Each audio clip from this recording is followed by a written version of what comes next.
C'est Manoir Tistlewood. Décès au bar clandestin. Un mystère cosy d'Elisa Montagu, tome 4, écrit par Fiona Grace, lu par Caroline. Prologue. Es-tu prête ? Demanda Cédric, le frère d'Elisa, alors qu'ils sortèrent de la voiture. Absolument pas, répondit cette dernière. Mais cela ne m'a jamais retenue par le passé, est-ce pas ? Elisa sourit en s'approchant de la porte de l'usine. C'était un bâtiment impressionnant, long et large, doté de cheminées qui s'érigèrent vers le ciel, dont s'échappaient d'épais nuages gris, transpercés par les premiers rayons de soleil matinal, comme dans l'aquarelle un paysage industriel. Acheter la manufacture avait été son idée. Son père et ses frères avaient commencé par être sceptiques, surtout Cédric, mais elle les avait convaincus. Elle savait qu'elle y parviendrait.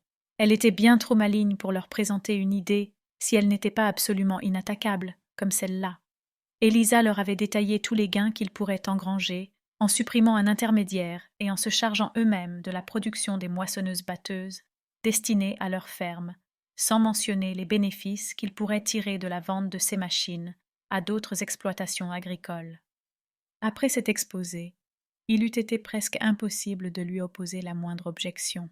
Bien sûr, Cédric en avait tout de même cherché, mais il s'était ensuite ravisé, raison pour laquelle Elisa n'avait pas refusé qu'il l'accompagnât aujourd'hui quand il avait insisté. Le changement était difficile à digérer pour Cédric. Il avait déjà dû s'habituer à l'idée qu'Elisa fit partie de l'entreprise familiale. Ensuite, il avait été forcé d'admettre ses qualités dans la gestion des affaires. Elle ne pouvait s'attendre à ce qu'il s'adaptât immédiatement à la perspective d'une visite de l'usine en autonomie pour couronner le tout. Il avait certainement mieux réagi que grand-tante Martha. Elle avait été complètement consternée par l'idée.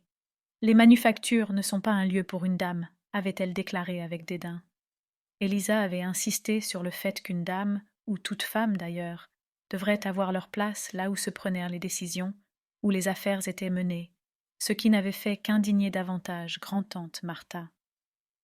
Elisa savait pertinemment qu'elle aurait dû se sentir coupable d'irriter autant un membre de sa famille, mais cela lui procurait secrètement une joie indéniable.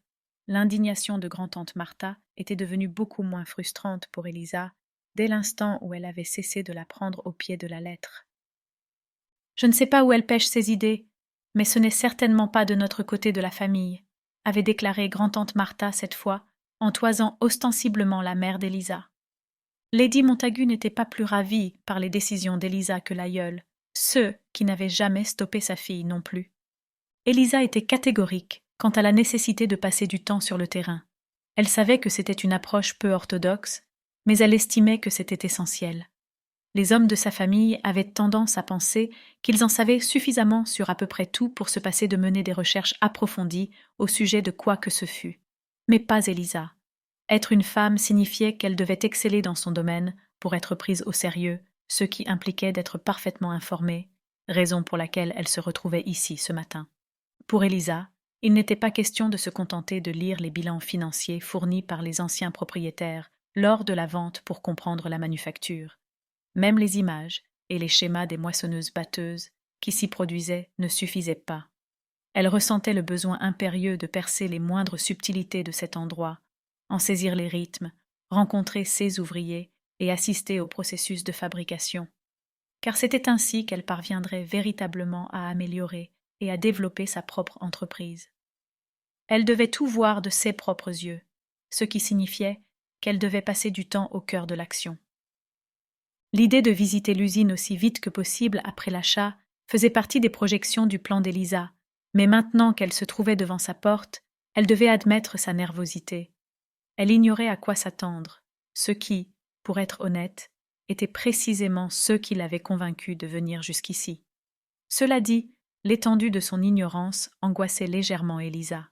« Vois-le comme une aventure », songea-t-elle. Après tout, elle avait toujours adoré les aventures. Le considérer de cette manière, et non comme une opportunité de se couvrir de honte, semblait bien plus enthousiasmant. « Après toi », dit Cédric en ouvrant la porte de l'usine. Elisa prit une grande inspiration, sourit et franchit le seuil. L'usine ne ressemblait pas du tout à ce qu'elle avait imaginé, et pourtant, la réalité correspondait en tout point à ce à quoi elle s'attendait. L'atelier de production était bien plus vaste qu'elle ne le pensait. et fourmillait d'activité. Il était aussi bien organisé et surprenant de propreté. Le vacarme était impressionnant, avec le tumulte constant des machines, les bavardages des ouvriers, le test des moteurs. Nous espérons que vous avez apprécié cet aperçu. Pour continuer à écouter ce livre audio sur Google Play Livres, utilisez le lien dans la description de la vidéo.